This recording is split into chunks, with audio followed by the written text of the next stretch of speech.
Hi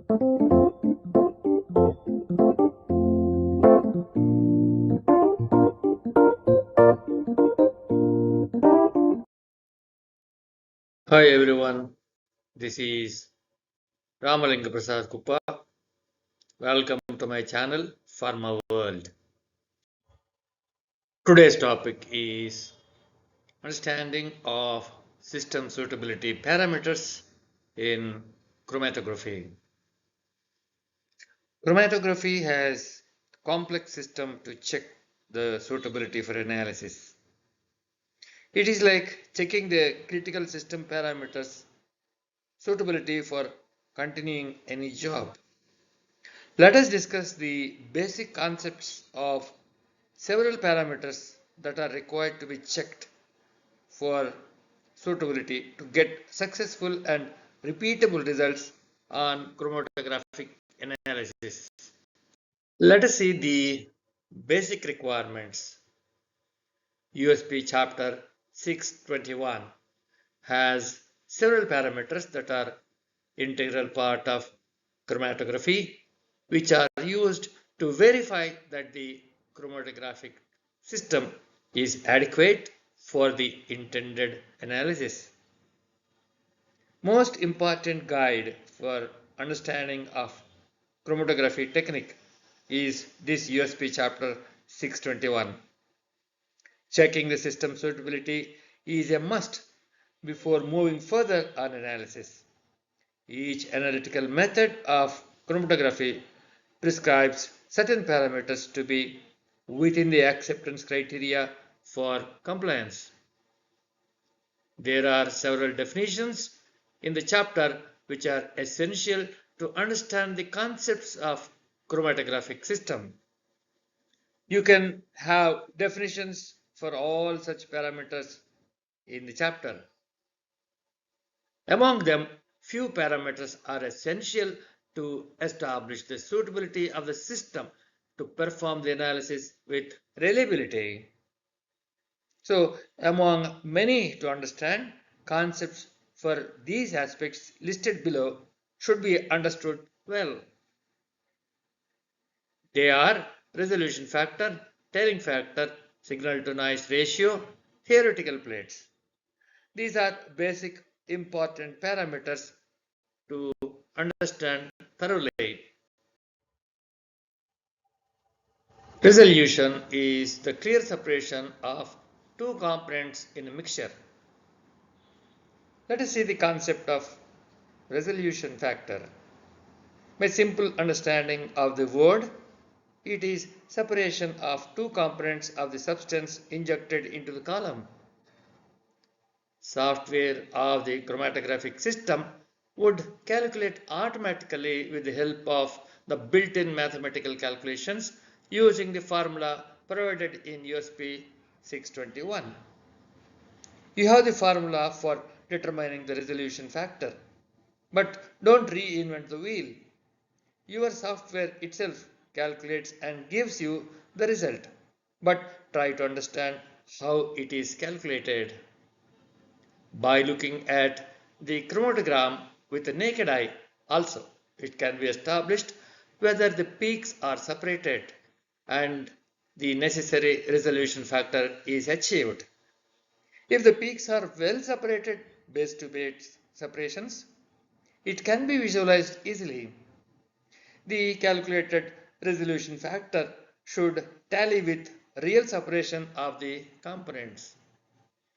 The formula for resolution factor is Rs is equal to Tr2 minus Tr1 divided by half of W1 plus W2. This is how the resolution factor is calculated. Tr is the retention time and W is the width of the peak at the base. One point to note here is that the resolution factor is dependent on the retention time and peak width.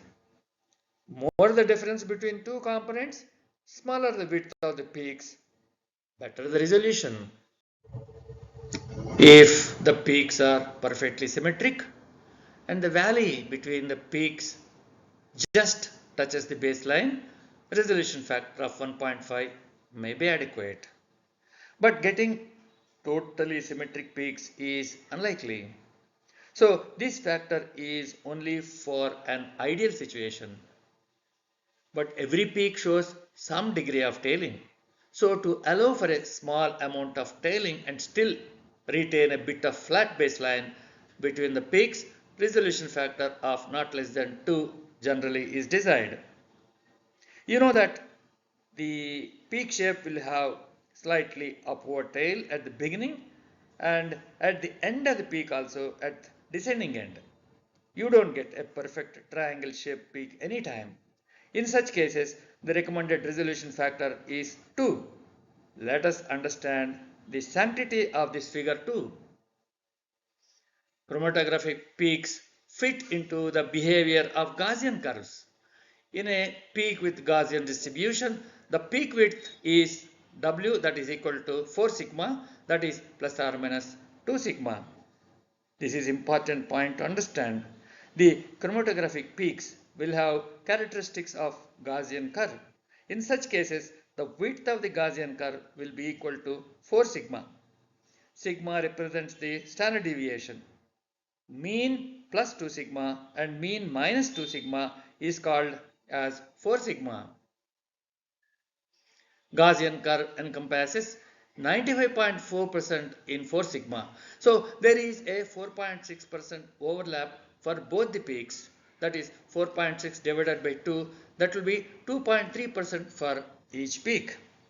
So as per the Gaussian curve distribution, 95.4% of the entire peak is taken into consideration for integration at 4 sigma level. So the balance 100 minus 95.4, which is 4.6%. If this balance area is overlapped with other similar peak, you have 2.3% overlap for each peak. A resolution of 1.5 indicates a difference in retention time of 1.5 multiplied by 4 sigma, that is equal to 6 sigma, which corresponds to an overlap of 0.15%, that is 100 minus 99.7 divided by 2. If the peak width is 1.5, the Gaussian curve will have 1.5 multiplied by 4, which is 6 sigma. Again, the Gaussian curve will have 99.7% area considered for integration at 6 sigma level. Still, you have a 0.3% overlap. That means 0.15% overlap for both the peaks. This picture explains more than words. A resolution of 2 multiplied by 4 sigma, that is equal to 8 sigma, indicates more than 99.99% peak separation. This is at plus or minus 4 sigma. So let us consider a factor of 2. You have more than 99.99% peak taken for integration at this level. This is practically achievable separation. You can have more also, but practically factor of not less than 2 is achievable. See in this picture, plus or minus 4 sigma yields more than 99.993% peak separation. I hope you understood the concept of resolution factor at this stage. Let us look into another wonderful parameter, theoretical plates. This is a small heap of molecules of component before distributing or before coning, as you may understand in a simple language. After several attempts of coning, you end up like this. You can have this kind of experience when you visit a seashore and try to make a small heap of sand into a sharp, tall peak after several times of coning done. More number of coning done, sharper the peak. So more number of distributions among the height of the peak, sharper the peak. This is the simple principle of theoretical plates. Every time the distribution refluxes so that all the molecules of the component arrange distribute as a single tall peak. Resolution is a function of theoretical plates. More number of theoretical plates, better the separation, which results in good resolution of adjacent peaks. As resolution factor, theoretical plates also takes into consideration the retention time and the width of the peak at base for calculation. The value of n depends upon the substance being chromatographed, the operating conditions such as flow rate and temperature of the mobile phase or carrier gas, the quality of the packing, the uniformity of the packing within the column, and for capillary columns, the thickness of the stationary phase film and the internal diameter and the length of the column.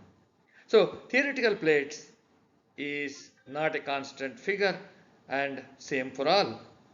These factors listed in this influence the theoretical plates count. But you have to understand that more the number of theoretical plates, better the separation and sharper the peaks. Measurement of theoretical plates is calculated as a function of retention time and width of the peak.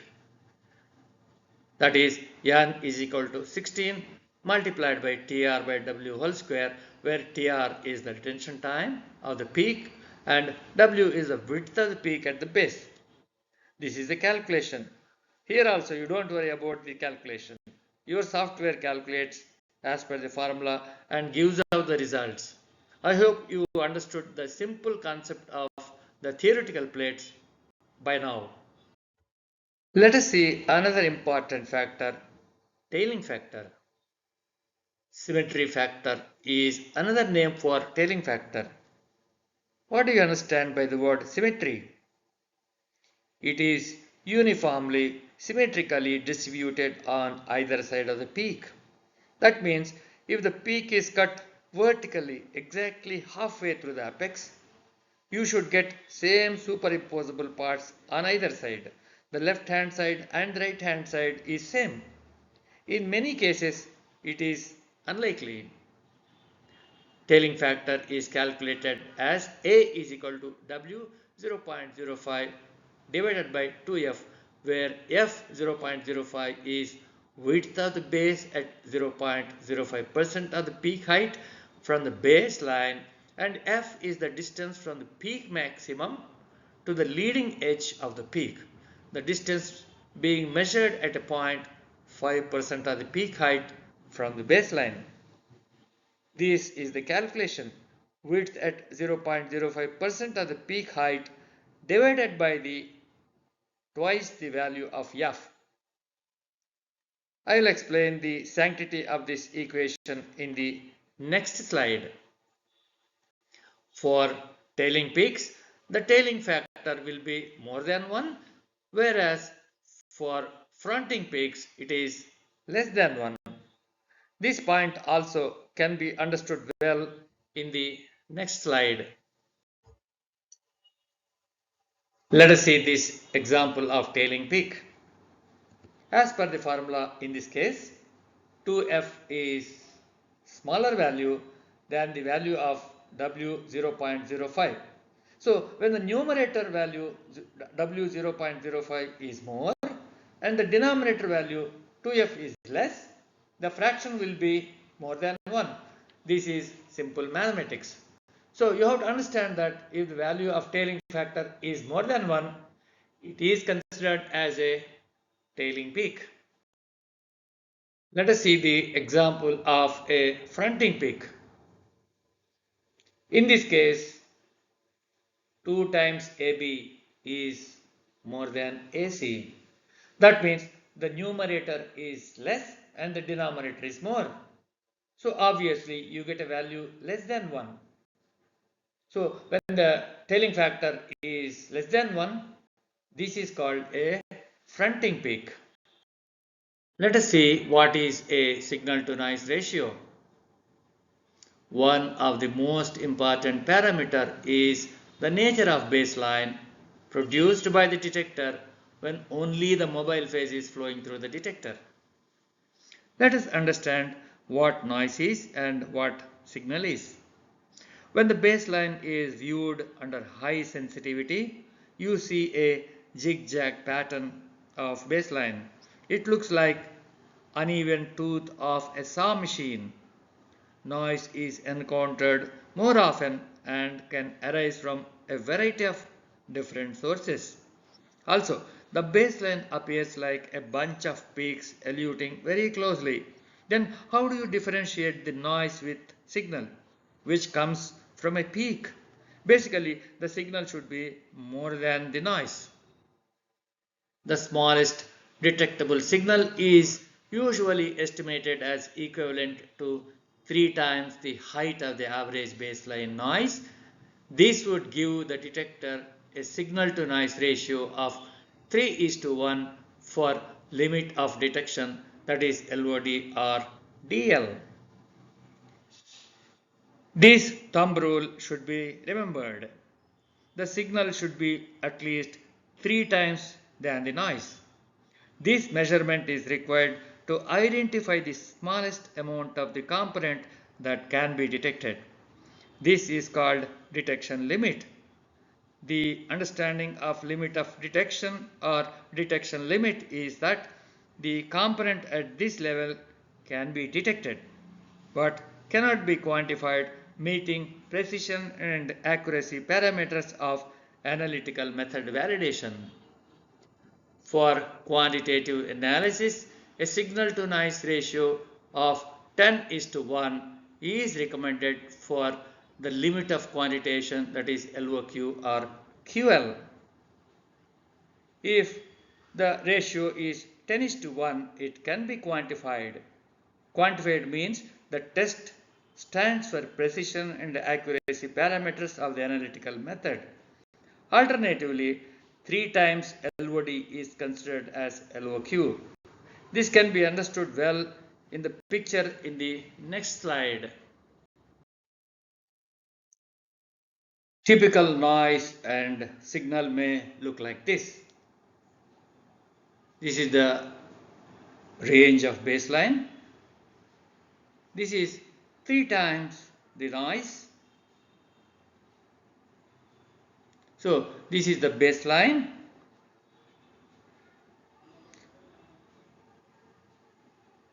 So all these 4 signals above noise level are considered as detectable signal. Here also you don't worry about calculation. Your software will automatically calculate this. Other important points to note: the system suitability parameters are essential to establish that the chromatographic instrument is working satisfactorily for continuing the analysis. As you can see, the analytical method has system suitability requirements before starting the analysis of the compounds. So, unless the system suitability parameters are passed to the specifications, you cannot move forward. You need to investigate for the causative factors if the system suitability parameters do not comply to the requirements. The other parameters that are explained in USP 621 or EP 2.2.46 are very useful for understanding the entire concepts of chromatography. There are several other parameters described in these sections. Try to read again, understand the content and the intent of each parameter, and interpret correctly to become a successful chromatographer. I hope that this explanation on basic system suitability parameters of the chromatography are understood well. Thanks for watching. For more videos, please do subscribe, like and share. Also, please leave a comment in the message box for any further support. Thank you.